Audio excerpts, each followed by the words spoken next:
إن الحمد لله نحمده ونستعينه ونستغفره ونعوذ بالله من شرور أنفسنا ومن سيئات أعمالنا من يهده الله فلا مضل له ومن يضلل فلا هادي له وأشهد أن لا إله إلا الله وحده لا شريك له وأشهد أن محمدا عبده ورسوله أما بعد فإن أصدق الحديث كتاب الله وخير الهدي هدي محمد صلى الله عليه وسلم وشر الأمور محدثاتها وكل محدثة بدعة وكل بدعة ضلالة وكل ضلالة في النار.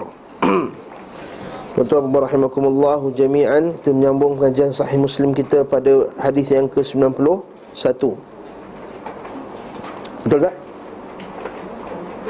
Bab terakhir kita bincang pasal nifaq, Ya, terakhir sekali kita bincang berkenaan dengan hadis sifat-sifat munafik. Babnya bayan khisal munafiq. Arba'un man kunna fihi wajada arba'un man kunna fihi kana munafiqan khalisa. Wa man kanat fihi khaslatun minha atau minhunna kanat fihi khuslatun minal nifaq. Hatta yada'aha idza haddatha kadhab wa idza ahada ghadar wa idza wa'ada akhlaf wa idza khasama fajar ghaira anna fi hadits Sufyan wa in kanat fihi khaslatun minhunna kanat fihi khaslatun minan nifaq.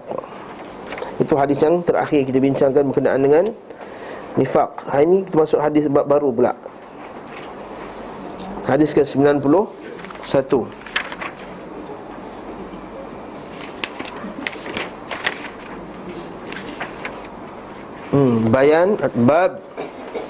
Bayan hali imani man qala li akhihi al-muslim ya kafir.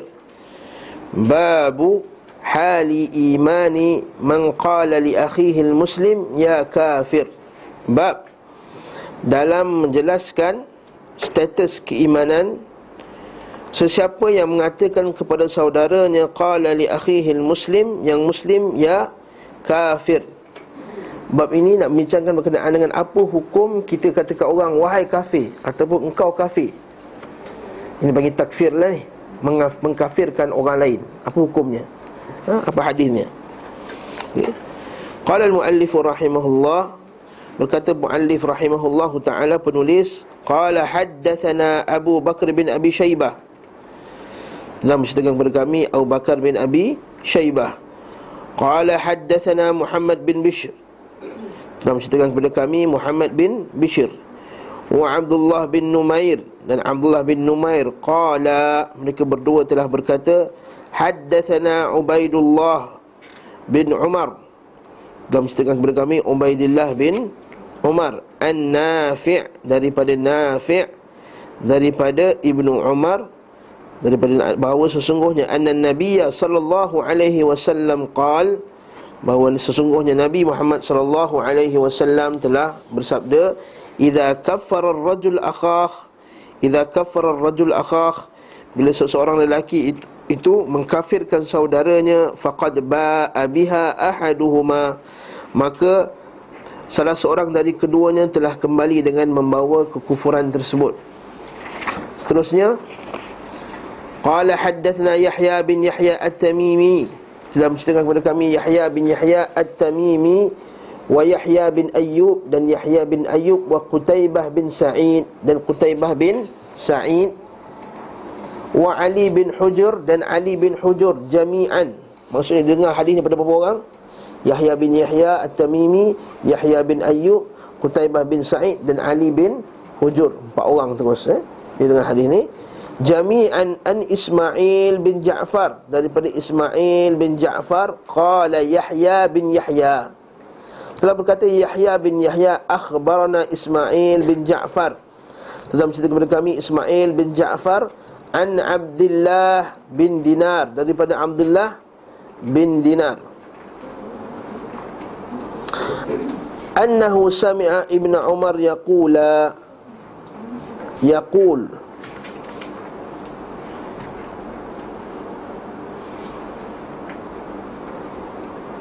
qala Rasulullah sallallahu alaihi wasallam, yaqulu, betul kan buku tu Arab dia? Annahu sami'a Ibnu Umar yaqulu. Yaqula.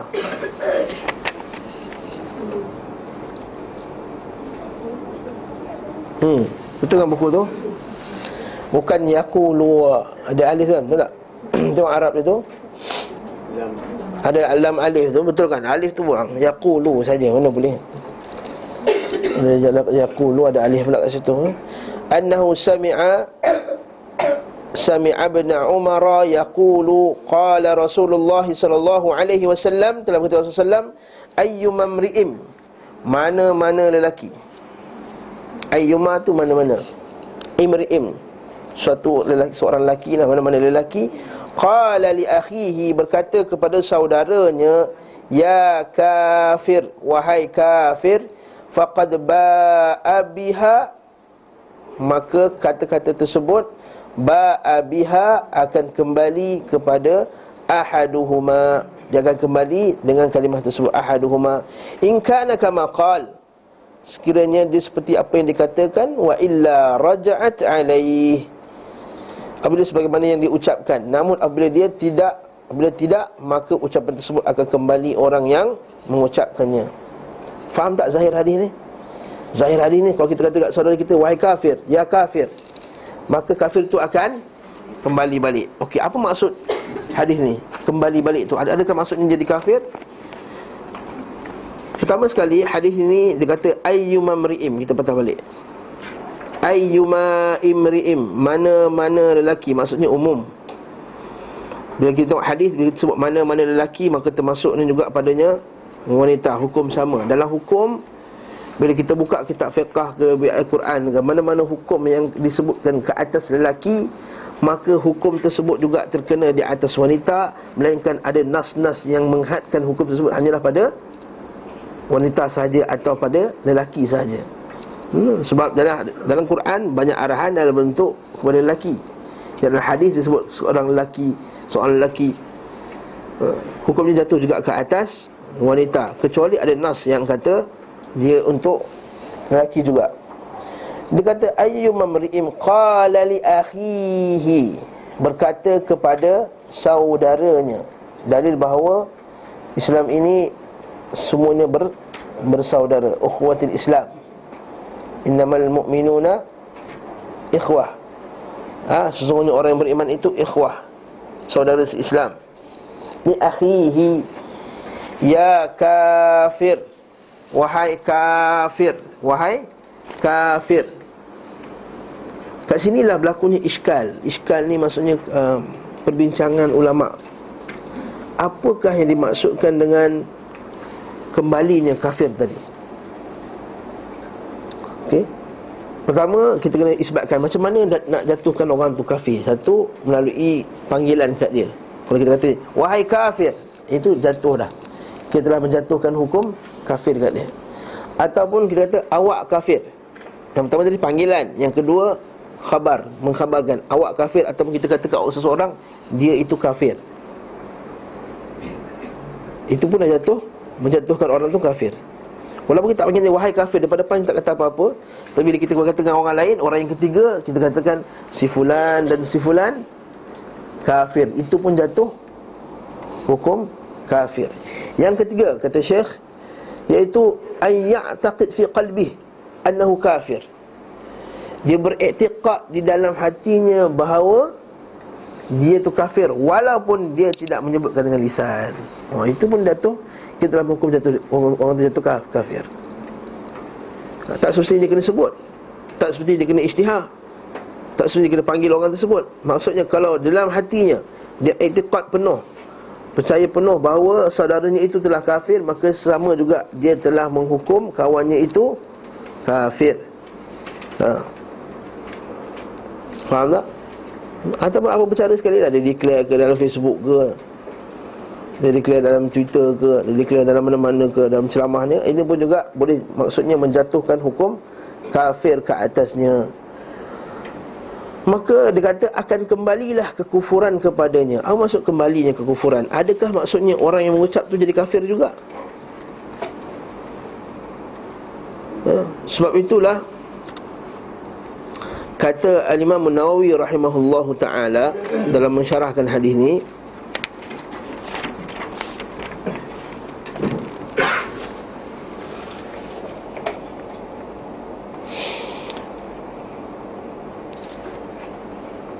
dia kata addahu ba'dul ulama' minal mushkilat, di antara hadis yang menimbulkan iskal, muskil, min haitsu anna zahirihi ghaira murad, bahawa zahirnya tidaklah membawa makna sebenarnya. Maksudnya tak boleh kita pakai zahir terus. Maksudnya kalau sebut jadi kafir terus, wa dhalika anna madhhab ahli al-haqq annahu la yukaffir muslim bil ma'asi. Kerana mazhab ahlul haq ni ahli sunnah wal jamaah, annahu la yukaffir al-muslim bil ma'asi, kita tidak mengkafirkan muslim dengan maksiat. Oleh itu pada hadis ini dia ada beberapa takwil. Ada beberapa takwil sini maksudnya tafsir, bukan takwil al-bid'ah tu. Takwil sini tafsir. Iaitu apa tafsirannya? Yang pertama, annahu mahmulun 'alal mustahil lidzalik. Kemungkinan yang dimaksudkan kalau kita kata wahai kafir, patah balik perkataan kafir kat dia jadi kafir sekiranya dia menghalalkan perbuatan mengkafirkan orang. Okey. Mengkafirkan orang apa hukum dia? Berdosa tak? Berdosa. Dia menghalalkan perbuatan mengkafirkan orang tadi, maka dia jadi kafir. Ini satu. Sebab kita tahu kaedah ahli sunnah wal jamaah bahawa sesiapa yang menghalalkan benda yang telah diharamkan oleh Allah Subhanahu wa ta'ala, maka hukum dia kafir. Maka hukum dia kafir. Wa hadha yakfur, kata Syekh, kata Imam Nawawi, fa'ala hadha ma'na ba'a biha ayyu bi kalimatil kufr, iaitu itu maksudnya dia akan kembali dengan kalimah kufur tadi apabila dia menghalalkan perbuatan tersebut. Ini tafsiran yang pertama, kata ulama. Tafsiran yang pertama. Tafsiran yang kedua, dia kata raja'at alaihi naqisatuhu li akhihi wa ma'siyatu takfirih, iaitu akan kembalilah kepadanya dosa mengkafirkan saudaranya. Itu maksudnya. Sebab dalam bahasa Arab, kufur, perkataan kufur bukan saja maksud dia keluar daripada Islam. Maksud kufur juga maksudnya apa dia? Ialah melanggar perintah Allah Subhanahu wa ta'ala. Itu juga kufur juga. Itu maksud yang kedua. Yang ketiga, annahu mahmulun 'alal khawarij al-mukaffirin lil mu'minin. Maksud ketiga ni adalah golongan khawarij yang mengkafirkan orang-orang Islam. Tapi kata Imam Nawawi, hadha naqlu naqalahu al-Qadhi Iyad rahimahullah an Imam Malik bin Anas wa huwa dhaif. Dan pendapat ini adalah pendapat yang dhaif. Yang kata maksudnya Allah, yang kata hadis ni adalah khawarij. Dhaif pendapat ni. Sebab apa? Sebab apa dia dhaif? Sebab dia kata li'anna al-madhhab as-sahiha al-mukhtar alladhi qalahu al-aktharun wal muhaqqiqun anna al-khawarij la yakfurun. Dia kata hadis ini maksudnya kafir itu ialah khawarij kan? Pendapat yang ketiga tadi. Imam Nawawi rahimahullah kata tak, pendapat ni kurang tepat, pendapat ni dhaif. Sebab ahli sunnah tak pernah mengkafirkan khawarij. Tahu tak khawarij tuan? Khawarij itu ialah orang yang mengkafirkan orang buat dosa besar. Khawarij ni paling senang mengkafirkan orang. Buat dosa besar je kafir, buat dosa besar je kafir, bohong je kafir. Apa saja dosa besar kafir, dosa kecil kalau banyak pun kafir. Ini khawarij. Ya. Tapi ahli sunnah walaupun kadang-kadang si khawarij ini suka mengkafirkan orang lain, ahli sunnah tak pernah kafirkan khawarij. Ahli sunnah tidak pernah mengkafirkan khawarij. Ini kata Imam Nawawi rahimahullah. Li'anna al-khawarij la yakfurun kasairi ahli bid'ah, seperti ahli bid'ah yang lain. Ini pendapat yang ketiga. Pendapat yang keempat ada mengatakan bahawa anna dhalika ya'ulu bihi ilal kufri wa dhalika anna al-ma'asi kama qalu baridul kufri. Iaitu apa dia? Maksudnya telah kafirlah dia, maka kembali perkataan kafir itu maksudnya adalah dengan ucapan dia selalu kata orang kafir, orang kafir, orang kafir, ini menyebabkan nanti dia sendiri akan membawa dia kepada sifat kekufuran tadi. Itu maksud dia. Ini pendapat yang keempat, iaitu maksudnya apa? Iaitu seolah-olah kalau orang suka cakap wahai kafir ke orang, perbuatan tersebut akan menyebabkan, menarik dia menjadi orang yang kafir. Dia pula jadi orang kafir. Sebab apa kita belajar sebelum ni kan? Al-jaza' min jinsil amal. Kita belajar al-jaza' min jinsil amal. Siapa tahu perkataan maksudnya apa?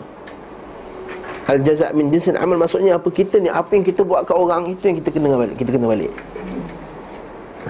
Kalau patah Arab kata kama tadinu tudan. Macam kau buat kat orang, kau kena balik. Betul Allah Ta'ala kata apa dalam hadis Nabi SAW, man satara musliman satarahullah.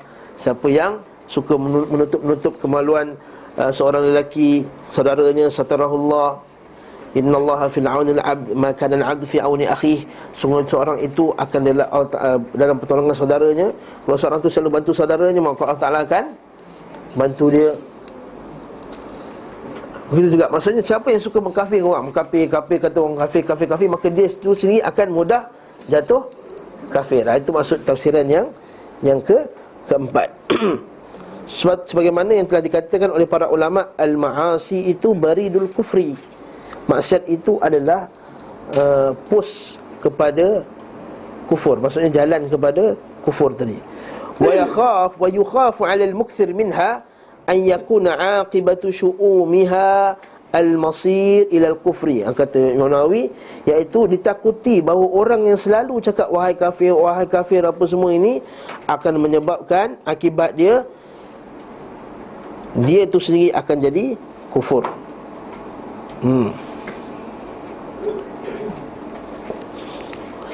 Sebab itulah dikatakan ada riwayat lain daripada Abu Iwan al-Isfarayini dalam kitab dia, fa in kana kama qala wa illa faqad ba'al bil kufri, wa fi riwayat idza qala li akhihi ya kafir wajib al kufru ala ahdihima.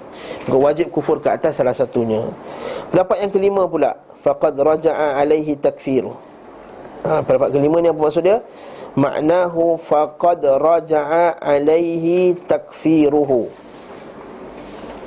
Falaisa ar-raji' haqiqatul kufri, falaisa ar-raji'u haqiqatul kufri bal at-takfir. Maksudnya apa?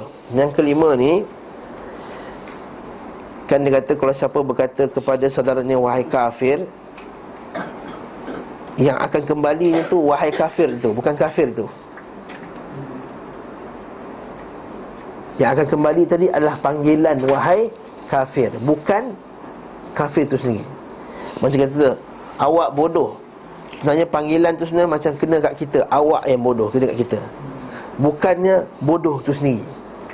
Panggilan tu macam kita kutuk orang, kau ni bengap lah, panggilan tu sebenarnya kena kat kita balik, awak bengap. Dia macam hadis Nabi SAW, siapa yang mengutuk bapaknya seolah-olah dia bapak orang lain, seumpama dia telah mengutuk bapak dia sendiri.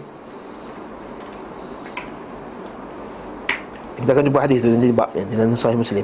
Siapa yang mengutuk bapak orang, kata bapak engkau ni botak, dia kata, aku kutukkan tu akan macam dia kutuk bapak dia balik. Sebab apa?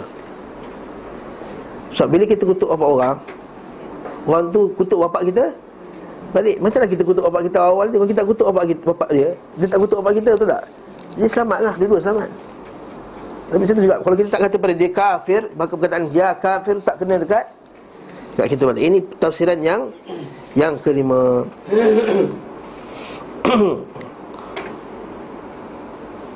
Jadi pendapat mana yang rajih ini?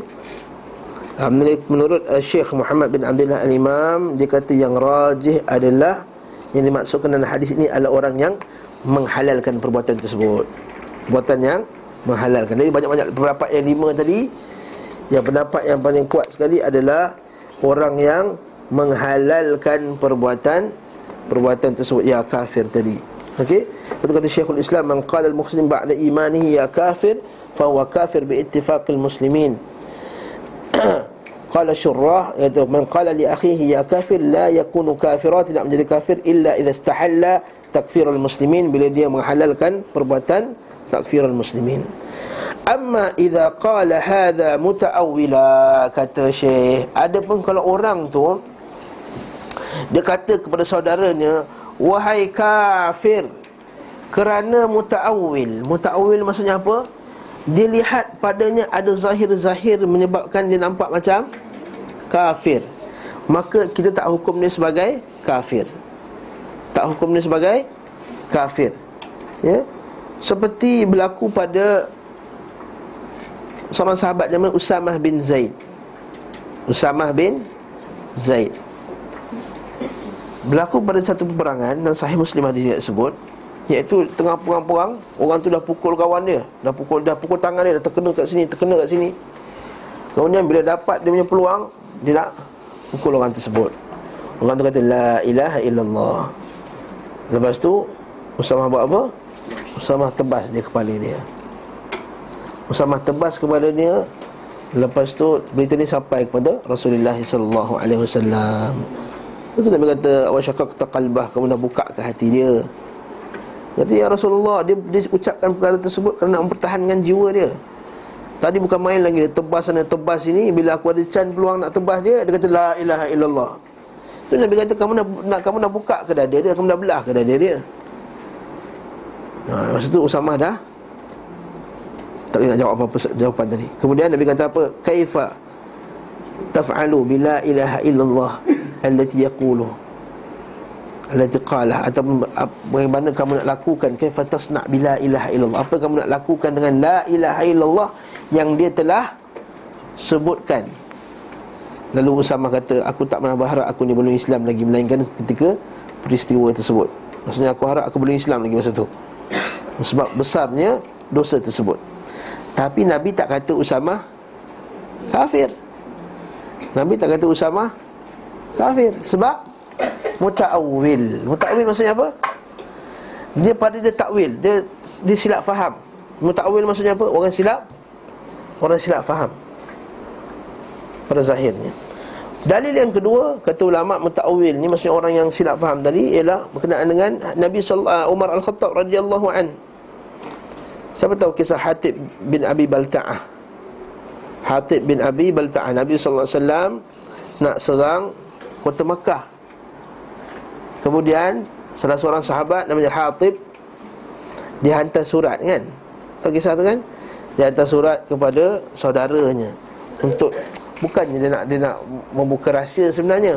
Dia nak bagi tahu kepada keluarganya, hati-hati, simpan hati, nanti Rasulullah datang nak serang ni. Tapi berita tersebut bakal membuka strategi Rasulullah, bakal buka rahsia lah.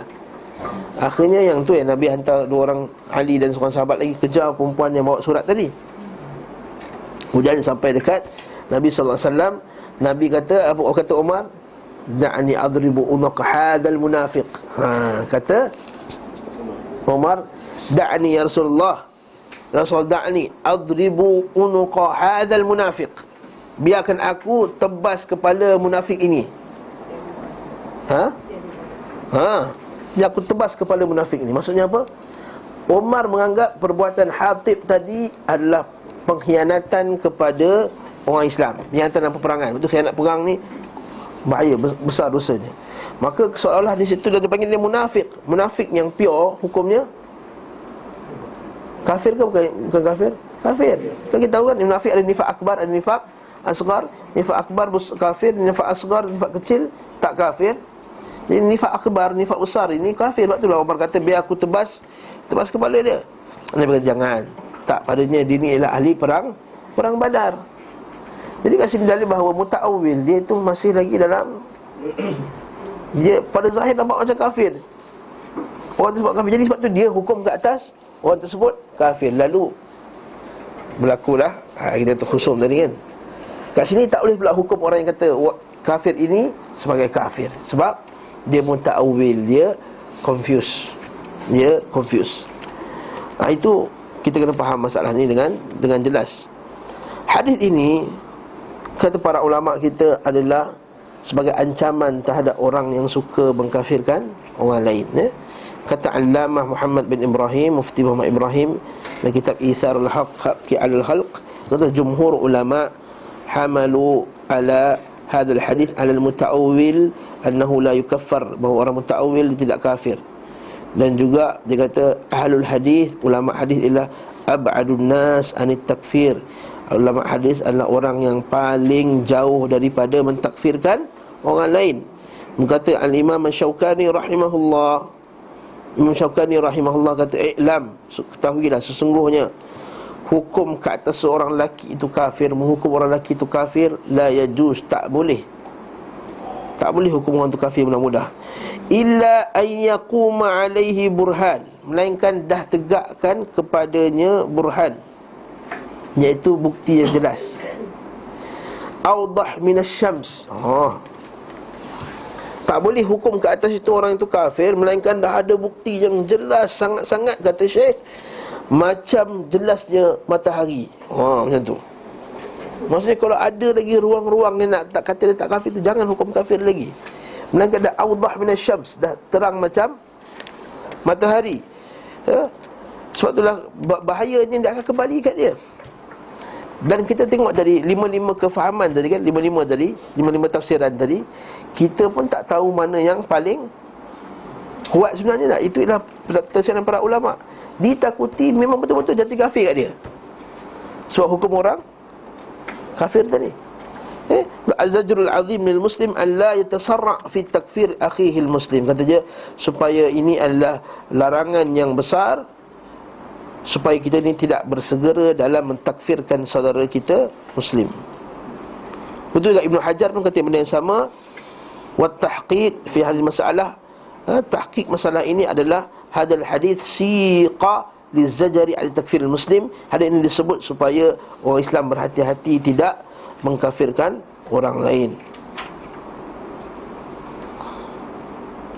Takfir ini ada dua jenis.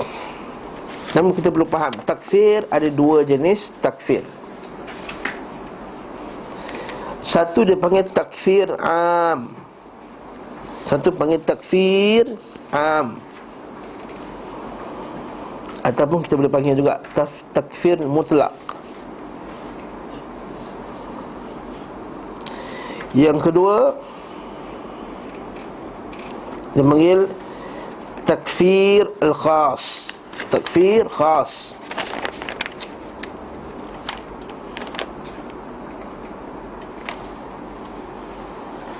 Okey, apa itu takfir am? Takfir am ni kita mengkafirkan secara umum.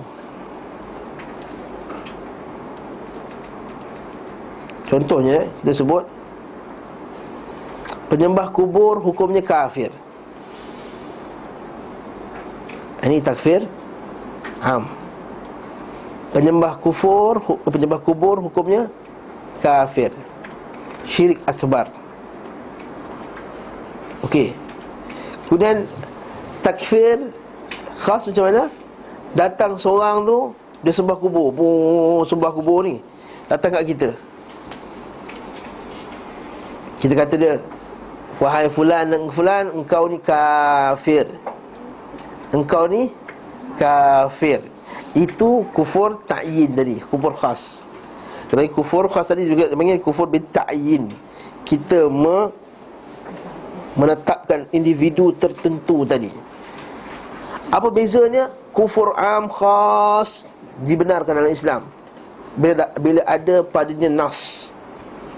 Kufur am bila ada padanya nas, maka kita boleh kata kafir. Kita ada penyembah kubur hukumnya kafir.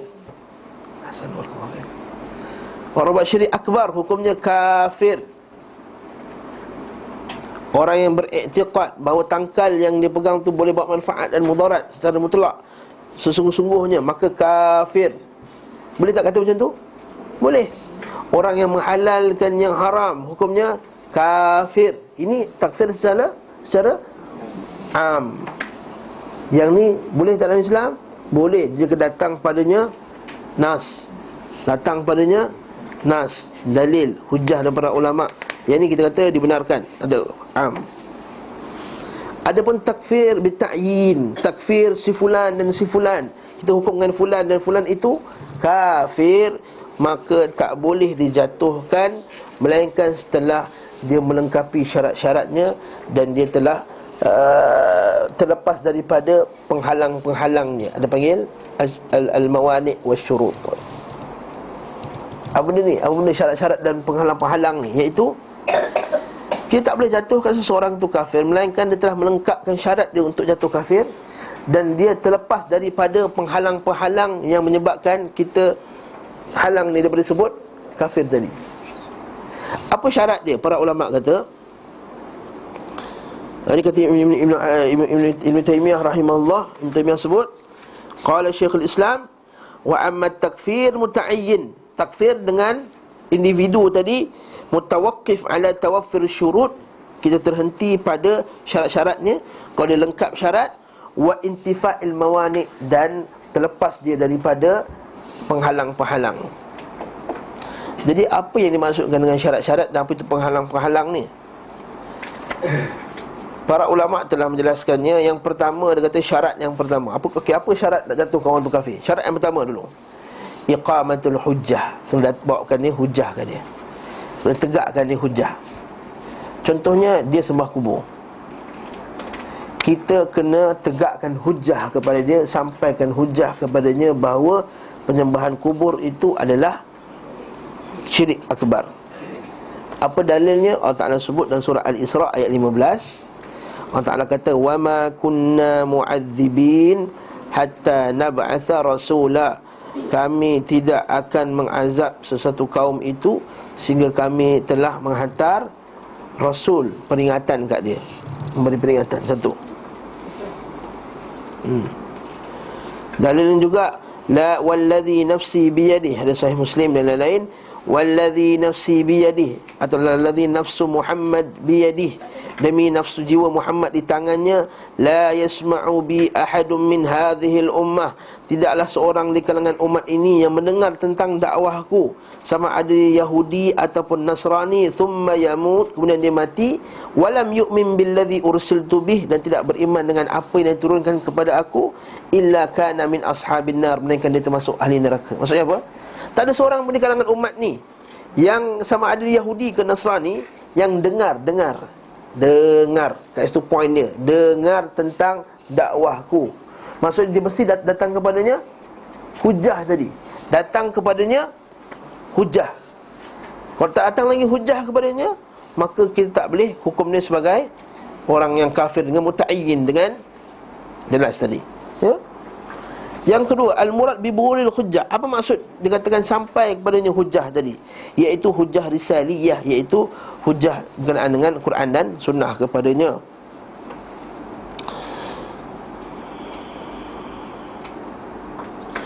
Dan disyaratkan untuk menegakkan hujah ayatamakkan minal ilm bima anzalallah wa yaqdir 'alal amal bih, iaitu dia mampu untuk ilmu dia cukup. Maksudnya orang nak sampaikan tu mesti orang yang berilmu. Itu kita bukan boleh main sedap-sedap je hukum kafir. Sebab tu dah kita, Kasim Ahmad tu pun tak ada siapa lagi ustaz kita berani kata kau kafir, kecuali Muhammad seorang tu je. Bukan senang nak jatuhkan hukum orang tu kafir, walaupun kata-kata nanti zahir. Kata-kata dia memang kata-kata kufur lah. Kata-kata yang diucapkan oleh Kasim Ahmad tu memang tak dinafikan, kata-kata kufur. Dia kata kenapa nak ucap Muhammad Rasulullah tu nanti ta'assub kepada Nabi SAW. Orang lain pun kalau ganti Nabi Muhammad pun dia akan buat benda yang sama juga, dapat kelebihan. Ini gila punya kata-kata. Tapi tak ada siapa lagi ulama atau yang kita lihat dalam zaman sekarang yang berani hukum, wahai Qasim Ahmad engkau kafir. Tak ada siapa lagi yang berani kata. Sebab dia tak lengkap syarat, sebab takut jadi macam hadis tadi lah, faqad ba'a biha ahaduhuma, takut patah balik kafir tu kat dia balik. Itu bukan senang. Jadi wa syurutu fahmil hujjah wa syart fahmil hujjah wa syart qiyamul hujjah, maknanya wa faham dalil, mesti dia faham. Mesti dia faham. Maksudnya janganlah kita orang Melayu, orang tu orang bukan Melayu ataupun orang Arab, di situ hujah kat dia cakap Arab perempuan mana dia faham? Okey? Kita tak dapat. Tetapi iqamatul hujjah, adakah syarat dia mesti faham macam kita faham? Tak semestinya. Kalau ayat tu kita cakap dekat orang lain boleh faham, dia seorang yang tak boleh faham. Maksudnya apa? Dia sengaja tak nak faham. Maksud difahami hujah tu, kalau kita kata sembah kubur ini adalah syirik, perbuatan memalingkan doa daripada Allah kepada makhluk. Dan Allah Ta'ala sebut dalam Quran, tak boleh kita berdoa kepada selain Allah Subhanahu Wa Ta'ala. Dan perbuatan ini telah dikufurkan, telah dihukum kafir oleh banyak ulama'-ulama' kita. Orang lain semua faham, dia tak faham-faham. Maka yang ni tak termasuk dalam faham tadi.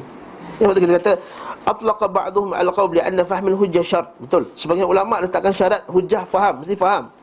Wa ba'dhum atlaqul qawl bi annahu laysa bi syart. Ada ulama kata tak semestinya kena faham sebagaimana kita faham. Sebab apa? Sebab dalam Al-Quran banyak disebut orang munafik ini dia tak faham, wala yafqahuna haditha. Allah Ta'ala sebut dalam Quran, orang munafik ini la yafqahuna haditha, mereka ni tak faham.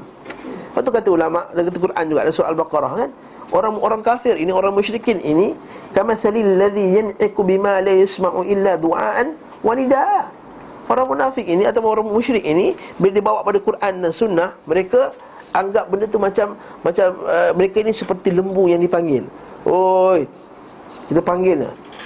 Kita panggil lembu tu kan, kita panggil, kita cakap dengan dia ke, dia bukan faham pun. Dia gerak-gerak juga, tapi dia tak faham. Jadi Allah Ta'ala menyamakan orang musyrikin tu dengan binatang ternak yang bila kita panggil dia bukan faham pun, hanya dia dengar bunyi je. Kat sini ulama' kata syarat dia bukannya mesti faham macam kita faham. Sekadar kita kata kalau benda tu boleh difahami oleh orang awam, maka ketika itu kalau dia tolak juga, jatuhlah dia kafir. Fala budda ayya'lam daqa'iq ma khutib. Dia kata fasyakhsul kafir mathalan litaqum alaihi al-hujjah fala budda ayya'lam daqa'iq ma khutib bihi wa tushrah lahu tafasil iman bihadha fahadha laysa bi syartin fil haqiqah. Maksudnya bukanlah kena detailkan dengan detail jelas apa semua.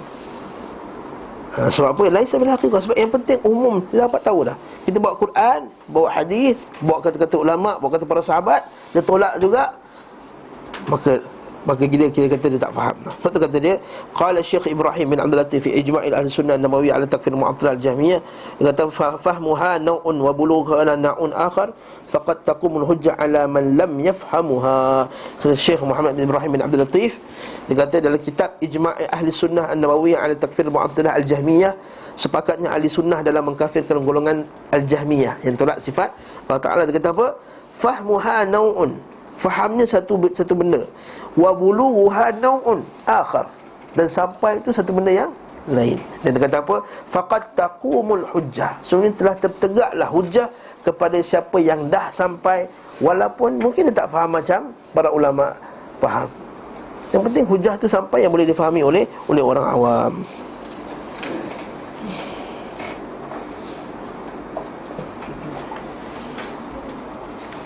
Ya.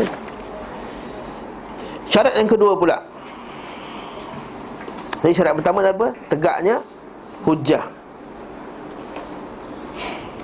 Berkenaan dengan hujjah tadi pula, afwan, saya patah balik, reverse balik. Bukanlah semua benda yang kena tegakkan hujjah.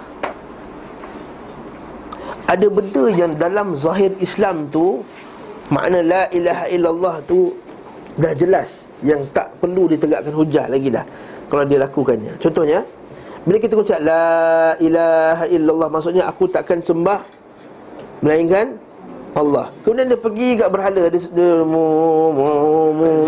sembah. Tu dia kata, asal kau sembah ni? Saya tak tahulah, tak boleh benda ni. Tak logik ke tak?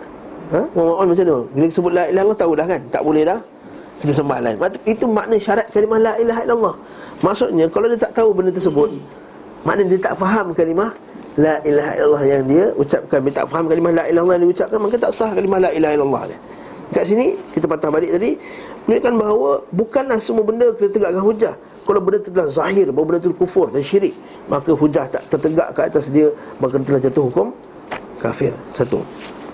Syarat yang kedua, syurutul fa'il, syarat orang yang melakukan pula perbuatan kafir tadi, iaitu an yakuna mukallaf, iaitu balighan aqilan, iaitu orang baligh dan akil. Kanak-kanak tak kira. Anak-anak kan tengok cerita kartun, kadang-kadang dia cakap kan, Ultraman lagi hebat dari Allah. Dan budak-budak kecil-kecil mana tahu. Jangan nanti Allah Ta'ala marah. Tak apa, nanti Ultraman lawan Allah. Kalau ikutkan tu bahayalah kata-kata tu kan. Tapi tak, dia bukan balik kan, dia tak aqilan, dia tak aqil. Ayyakuna muta'ammida, iaitu dia muta'ammid, dia sengaja lakukannya. Ayyu qasidan li fi'li, iaitu dia memang nak lakukan tersebut. Nombor 3 pula, ayyakuna mukhtaran bi iradatihi, memang itu perbuatan tu atas pilihan dia, bukan dipaksa. Okey, itu nombor tu bagi syarat al-fa'il pula, orang yang melakukan perbuatan tadi. Syurutul thalith pula, syarat ketiga syurutul fi'li, syurut pada perbuatan tadi. Perbuatan tadi, contohnya perbuatan sembah kubur tadi, ataupun perbuatan dia menolak ayat-ayat Allah, mentakwil ayat-ayat Allah contohnya. Nombor 1, an yakunal fi'lu mukaffiran la syubhata fihi. Hendaklah perbuatan itu nak jatuhkan dihukum kafir, hendaklah perbuatan tadi memang perbuatan yang kufur, yang tidak ada syubhah, yang mana bukan lagi ulama confuse lagi, mana ulama masih lagi dalam keadaan syubhah, tak pasti lagi perbuatan ini kufur ataupun tak kufur. Apa contohnya yang tak jelas?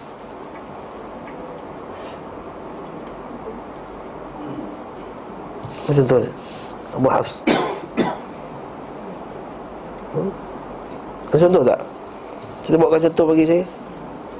Saya tak boleh bayangkan, saya nampak semua yang jelas je. Tawassul. Tawassul, ahsan. Tawassul, ahsan. Setengah orang dia confuse tawassul, tapi tawassul macam mana? Tawassul yang mana satu? Jadi saya ulama dah clear dah tawassul ni. Dah ada tawassul yang boleh buat syirik, tawassul yang tak syirik tu jelas. Okey. Maksudnya macam ni lah Asy'ariyah punya kata-kata. Asy'ariyah punya kata-kata, dia kata Al-Quran ini bukan kalamullah. Al-Quran ni kalamullah, tapi bukan kalam dengan suara dan huruf. Ya, kalam nafsi. Kenapa kata kalam nafsi? Itu kata-kata yang dalam kalam yang qadim, dalam zat Allah Ta'ala tu, yang telah sedia ada. Faham ke ni? Allah di mana? Itu tak syubhat tu. Maksudnya orang Mu'tazilah dan juga Asy'ariyah, kalau kita kata Al-Quran makhluk, kafir tak? Kafir, itu jelas kafir. Perbuatan tersebut ialah perbuatan yang kafir, berjatuh kafir. Okey. Tapi kalau dia kata Quran tu kalamullah, tapi bukan kalam yang suara dan huruf, dialah kalam yang qaim bin nafsi, kalam yang sedia ada dalam Allah Ta'ala.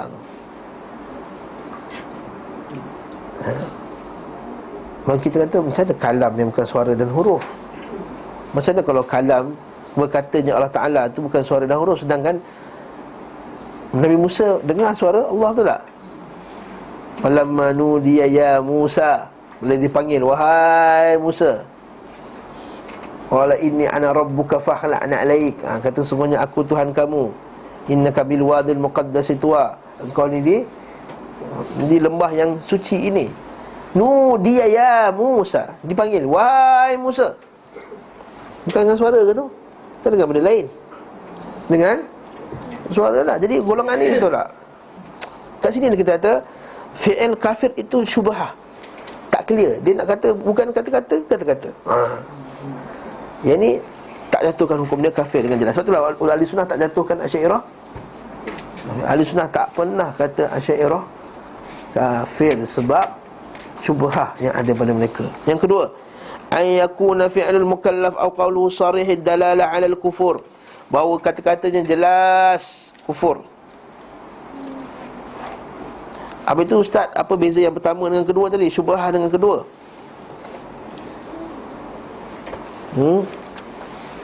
Yang pertama tadilah seperti Quran tadi. Yang contoh yang kedua, dia kata la sallallahu ala man salla alaih.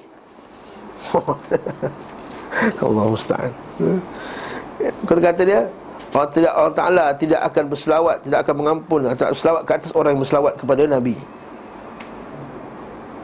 Itu macam kata-kata ni kufur ke tak kufur? Kufur ke tak kufur? Maksudnya tak sarih, tak jelas. Tak jelas. Contohnya macam ni lah kita kata. Kita dengar orang kata macam ni, dengar azan. Dengar azan kata, dah melalak dah. Dengar azan kata, dah melalak dah.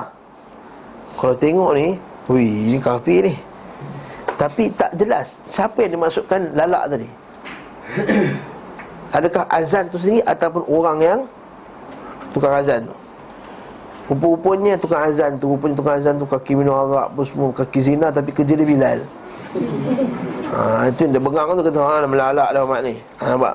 Dia tak maksudkan azan tu sendiri.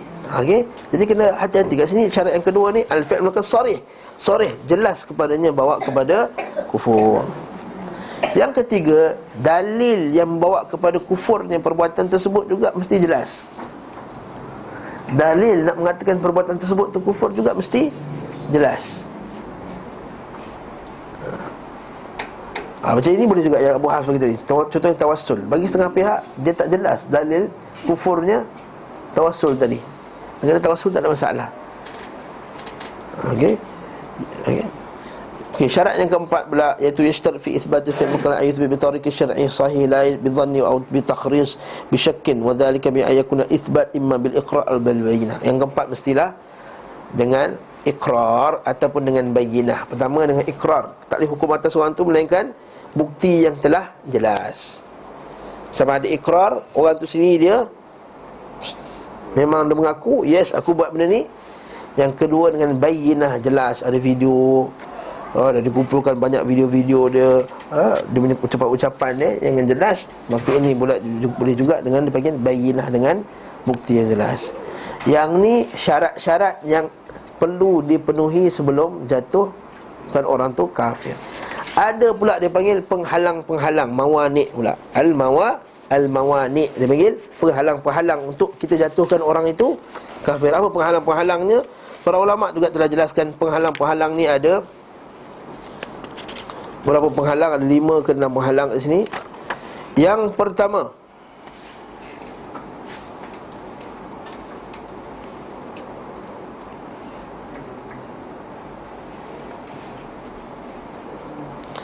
mawani' fil fa'il, penghalang-penghalang pada pembuatnya.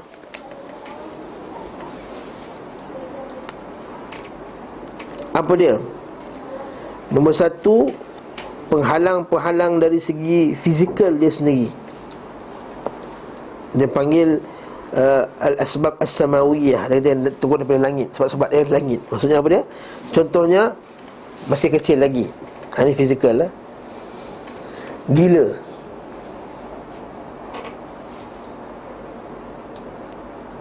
Kecil dan gila, ini tak kira. Ataupun ikhtiaran, sama ada perbuatan tersebut dia lakukan ataupun sifat yang halang tadi kerana atas kehendak dia sendiri. Apa dia? Contohnya mabuk. Mabuk. Dia ucapkan kata-kata kufur ketika mabuk. Ketika al-hazl, tak sedar. Termasuk juga dalam benda ini adalah al-akhta', tersilap.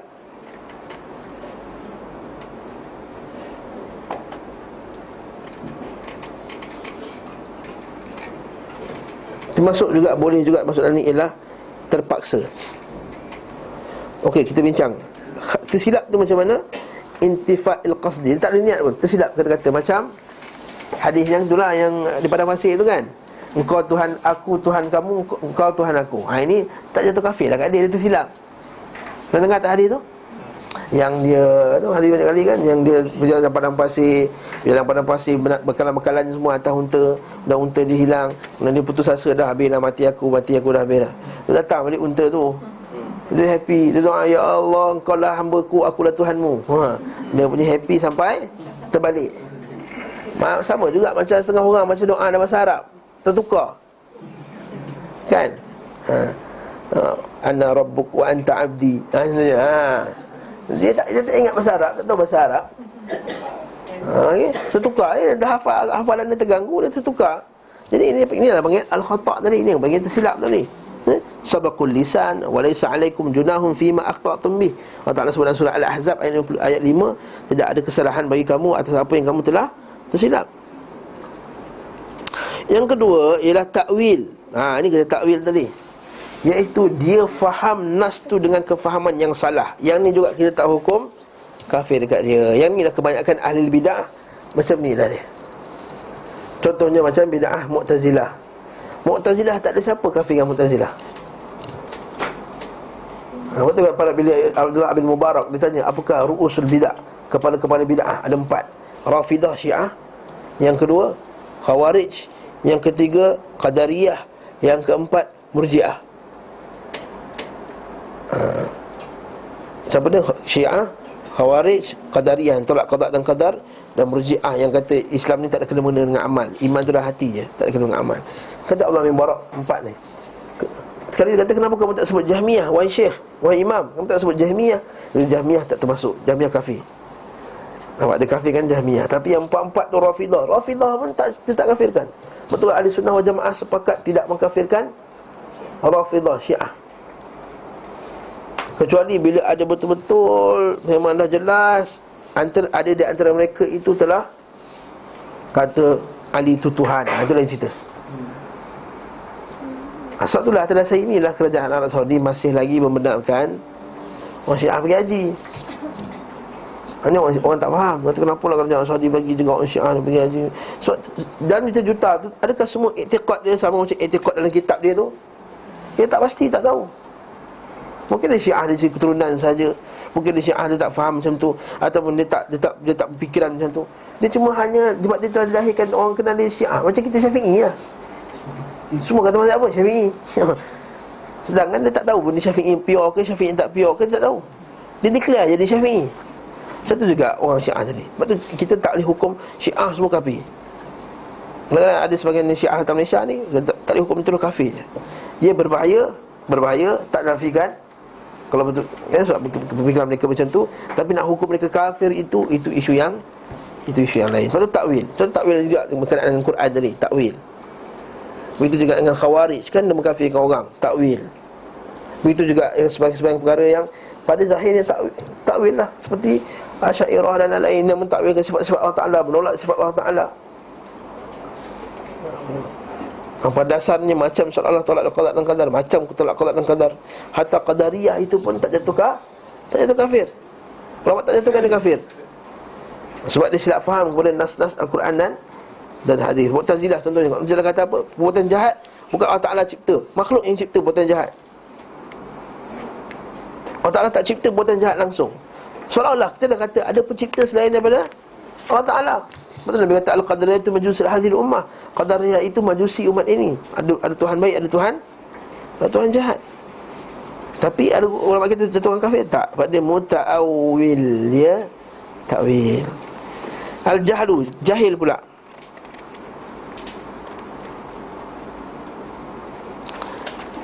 Iaitu jahil yang tak boleh nak tolak daripada lagi dah.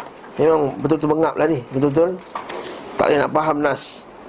Dia kata apa, al-ulama muttafiquna ala adami uzrul mu'arid in tamakkan min al-ilm, wal murad huna min huwa uzrun man lam yatamakkan min al-ilm. Iaitu uzur tu hanya diberikan kepada orang yang jahil, memang tak boleh nak sampai ilmu kat dia, tak boleh faham langsung lah. Kata Imam Al-Qarrafi dalam Furuq, li'anna al-qa'idah asy-syar'iyyah dallat ala anna kulli jahlin yamkin al-mukallaf raf'uhu la yakuna hujjatan lil jahil la siyama ma'tul zaman wa istimrar al-ayyam fa innal ladhi la yu'lam alam yu'lam fi ghadan wa la yalzam min ta'khir ma yatawaqqaf alayhi hadha al-ilm fasadun fala yakunu udhra. Dia kata apa maksudnya? Kesimpulannya dia kata jahil ini bukanlah satu benda yang sentiasa jahil, betul tak? Benda yang kita jahil hari ini, besok kita boleh tahu. Jadi jahil macam ni tak diberi uzur. Jahil macam ni tidak diberi uzur. Sebab tu kata Syekh lagi, walaysa kullu jahlin yakunu udhran. Tidak semua jahil diberi uzur li sahibihi. Fa haula'i juhalil muqallidin li ahli al-kufri kuffar bi ijma'il ummah. Orang-orang yang ikut-ikut perbuatan-perbuatan kufur itu, mereka itu kufur di sisi umat. Betul Allah Ta'ala sebutkan dalam akhirat kelak orang yang ikut-ikut pemimpin yang jahat ni kan, la laitana ata'na Allah wa ata'na ar-rasul. Kalaulah aku ni ikut Allah dan ikut Rasul. Ya. Betul Allah sebut juga dalam surah Al-Baqarah, ittabarra alladhina tubi'u tattaba'u min alladhina tubi'u wa ra'u al-'adab fataqatta'at bihumul asbab. Dan ketika itu orang yang diikuti itu berlepas diri, orang yang sembah, orang yang ikut, orang yang diikuti contoh Nabi Isa, Abdul Qadir Jailani, dia kata dia berlepas diri daripada perbuatan orang yang ikut-ikut dia sembah-sembah di akhirat kelak ni, yang ikut-ikut tu. Jadi orang yang mengikut tu tabarra', berlepas diri. Akhirnya kata, kalaulah kita ni falan tabarra' minhum kama tabarra'u minna. Alangkah bagusnya kalau kita berlepas diri dengan mereka dekat dunia dulu macam mereka telah berlepas diri dengan kita sekarang, maksudnya. Jadi tak semua jahil diberi uzur. Tak ada itu jahil. Sedangkan tahu bahasa Arab, ngaji kat Mesir contohnya. Contoh. Ngaji Quran pandai, apa semua, tahu bahasa Arab, dekat dengan ulama, jahil juga tak tahu. Takkan dia mampu. Boleh cek dalam internet, boleh cek dalam kitab, boleh cek dalam apa semua, dah ada software Arab semua, boleh cek, jahil juga tak nak. Ini jahil ini boleh tak dianggap jahil? Tak. Ini tak ada uzur bagi dia. Okey.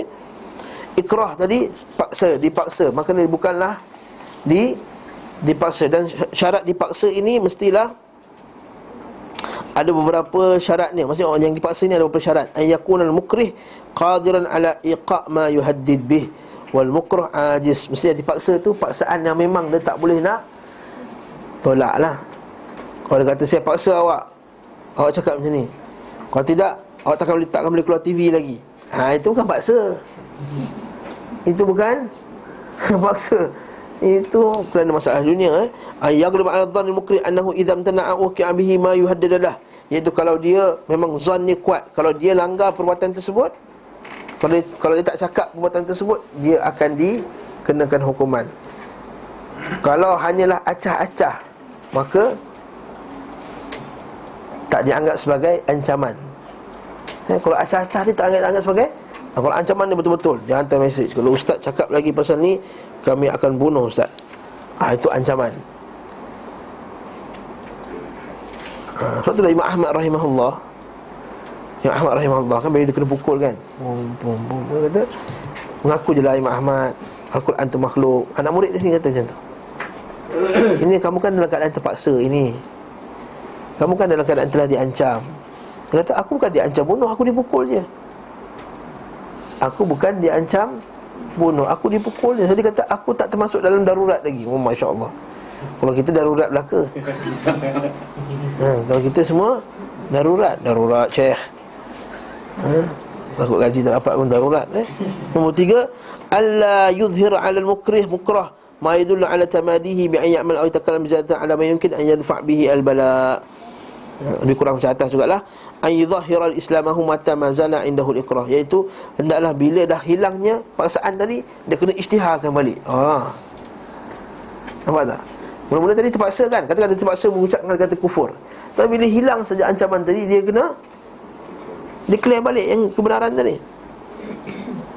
Yang kelima tadi, benda yang dipaksa itu benda yang memang tak mampu dia hadapi lah. Saya sebut tadi lah, benda yang memang dia tak mampu untuk hadapi. Kalau setakat apa kita kata, ditarik balik apa bonus, tak boleh keluar TV, yang ni boleh. Yang maksud ancaman tu seperti membunuh dan lain-lain.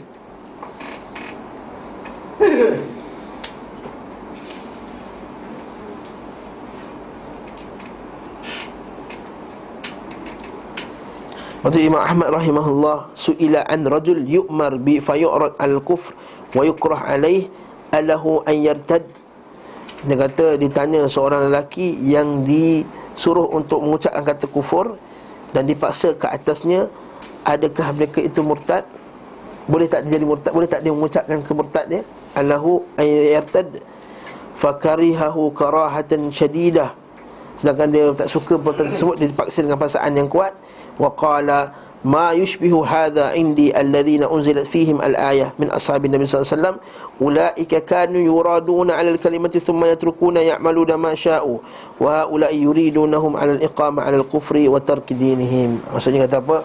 Kalaulah bukan paksaan itu pusat paksaan ataupun ancaman yang betul-betul mengancam nyawa, macam tadilah sebab-sebab yang keduniaan semata-mata, dia ucap juga kata-kata kufur tadi, ditakuti boleh terjatuh juga di dalam kufur tadi. Ditakuti boleh juga jatuh dalam kufur tadi. Wallahu a'lam. Inilah dia penghalang-penghalang tadi Maksudnya tadi apa dia? Terpaksa, jahil, tersilap, takwil, salah faham, ikrah dan dipaksa. Ini perkara-perkara al-mawani', penghalang-penghalang. Kemudian katakanlah dia dah cukup dah semua syarat-syarat tadi dan tak ada semua penghalang-penghalang tadi, siapa nak declare dia kufur? Para ulama' yang declare dia kufur. Bukan kita pula buat kajian kat dia ni. Dia ni tak ada dah ni, tak ada. Okeylah, dengan ini saya keluarkan Facebook. Saya mengeluarkan Facebook si fulan dan si fulan kafir. Setelah kajian saya, bukan. Ini iqamatul hujjah berlaku dalam satu penulis di dalam surat khabar, saya tak nak sebut nama lah. Dia dulu selalu tulis dalam surat khabar, dia mengutuk kata-kata dia macam ejekan kepada Nabi SAW lah. Kata Nabi SAW ada banyak concubine, kata banyak ni kuat nafsu. Kemudian dia kata para ulama' ni kutuk para ulama' ni tak boleh berfikir dengan jelas sebab serban dia terlampau ketat macam itulah. Banyak kata-kata dia kalau kita baca bawa kepada kekufuran tadi. Tapi para ulama' kita jumpa dia, buat dialog dengan dia, iqamatul hujjah ala dia depan tu. Akhirnya sekarang alhamdulillah dia berhenti daripada mengucapkan perbuatan tadi. Jadi kat sini kita kata dekatlah kerja kita menghukum dulu. Kerja kita iqamatul hujjah, tegakkan hujjah ke atasnya. Sebab ialah macam-macam orang dalam dunia ni kan. Ada yang mengaji tempat yang salah, ada yang mengaji tempat yang betul, ada yang memang saja nak lawan. Dan ini kita kata barakallahu fikum, bukanlah tujuan kita untuk menjatuhkan orang kafir dengan mudah. Jadi sekali lagi bila kita kata perbuatan si fulan dan si fulan itu kafir, tak maksudnya kita menghukum orang itu kafir. Lepas tu kita tengok dalam kitab tauhid kan, banyak sebut perkara-perkara ini, syirik akbar, keluar daripada Islam, menyebab kufur itu kufur, syirik, ini kafir. Bukanlah maksudnya kita menghukum terus ke atas rajul muta'ayyin dengan kita sebut dengan individunya. Yang kita faham macam tu. Dan kita kena fahamkan juga orang yang kita ngajar, jangan sebutkan, adabkan anak murid kita, adabkan orang yang bersama kita, jangan mudah jatuhkan kafir ke atas si fulan dan si fulan, melainkan apa yang telah ulama jatuhkan hukum kafir. Wallahu ta'ala alam bisawab. Soalan tak? Sekarang kita cakap ciri-ciri gini musyrik. Ya. Itu tak ada. Itu kata dia tadi, itu kata Ibn Taymiyah tadi. Takfir bil am, takfir am, umum. Kalau dia cakap pakaian macam ni golongan jas. Ya, boleh.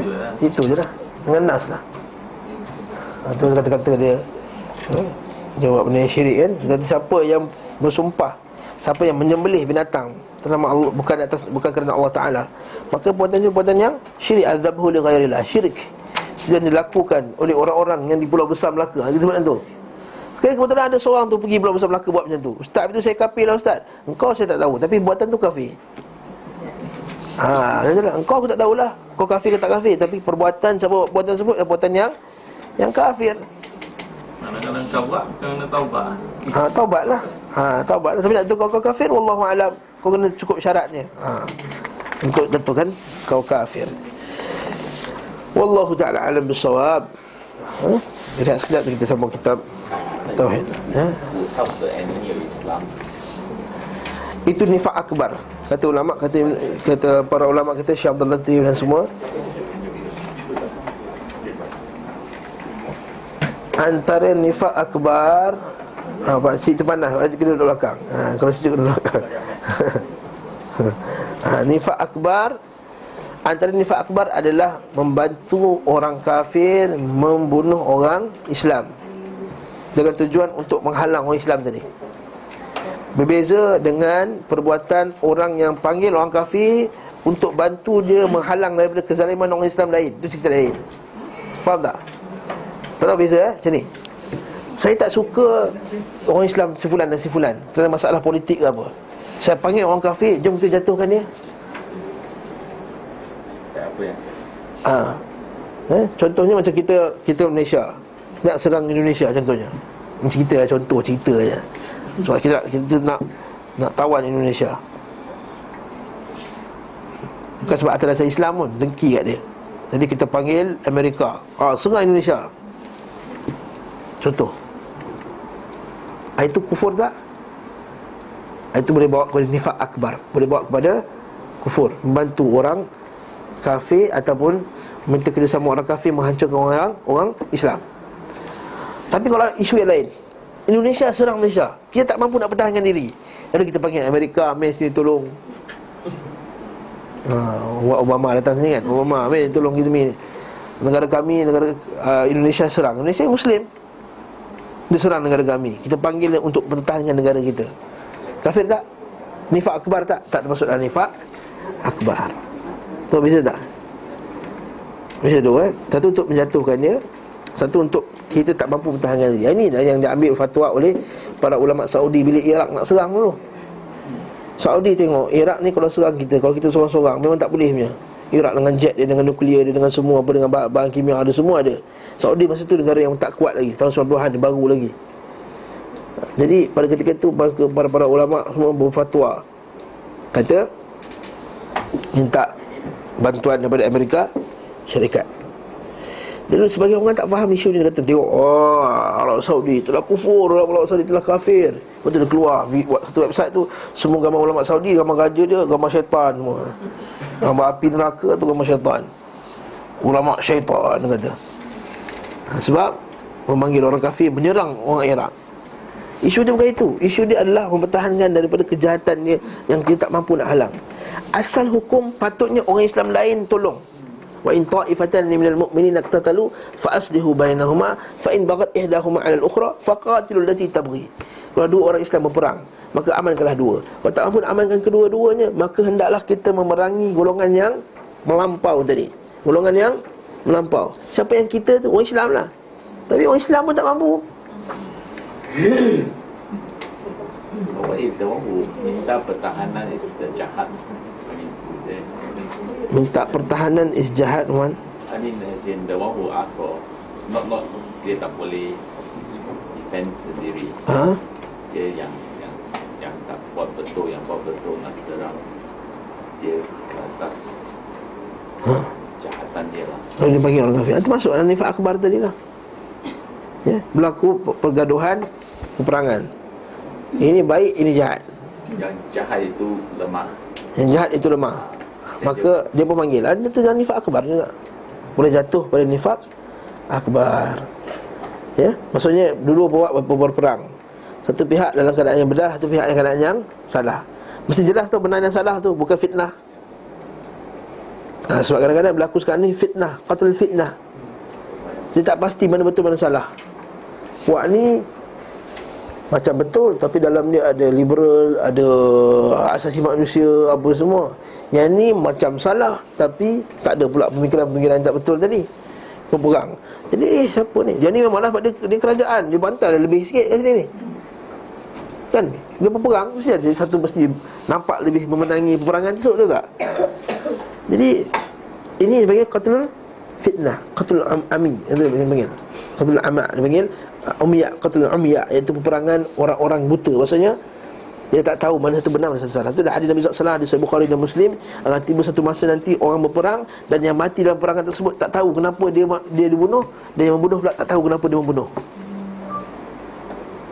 Dia hanya terlibat dalam peperangan macam tu je. Ini panggil qatlul amya. Kalau betul amya ni, ini adalah perang yang tak zahir, maka nak hukum salah satu tu ambil bantuan orang kafir sebagai nifak, maka kat situ kita kena dalam sikit tu, kita tanya para masyaikh kibar ulama untuk menetapkan hukum. Everything like conspiracy pun tak tahu. Sekarang semua qatlul amya kita kata. Allah Ta'ala alam bisawab. Macam apa yang berlaku di Mesir, apa yang berlaku di tempat-tempat lain, dia tak syak lagi.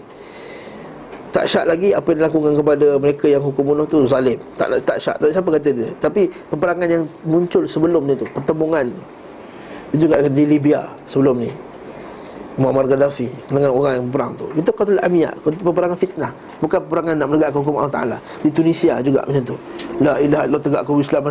Masa nak jatuhkan dia, bukan main lagi la ilaha illallah apa semua. Bila menang, hukum apa dia pakai sekarang? Hukum Islam. Buka balik website hari ni, Tunisia sekarang bersepakat, dia punya ahli parlimen tak nak pakai hukum Islam, pakai juga hukum kafir. Apa benda ni? Kau jihad fisabilillah. Ini kan jihad fisabilillah. Jihad dalam perkara nak merampas kuasa dan juga ni. Wallahu ta'ala alam bis-shawab. Ta'ala bis-shawab. Subhanallah.